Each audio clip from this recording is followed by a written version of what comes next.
Often, a customer will ask if I'll set up a greenhouse for them, which is usually something I discourage, but they do have their uses.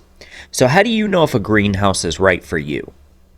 First, let's acknowledge that while you can build a cheap greenhouse with cattle panel and plastic sheeting, they're not durable. For long term use, even small greenhouses are expensive. So, all other things being equal, don't spend the money. The primary advantages you're going to gain from a greenhouse are extra humidity and protection from the cold. Summer crops shouldn't need protection from cold, and common winter crops like kale and cabbage can survive even a hard freeze within reason. So places with minor frost and freeze don't require a greenhouse.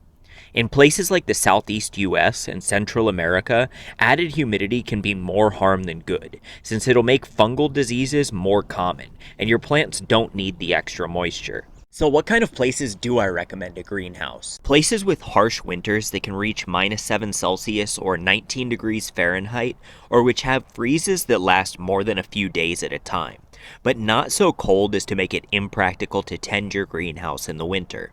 In places like this, a greenhouse can give you a whole extra growing season. The other place would be an arid climate.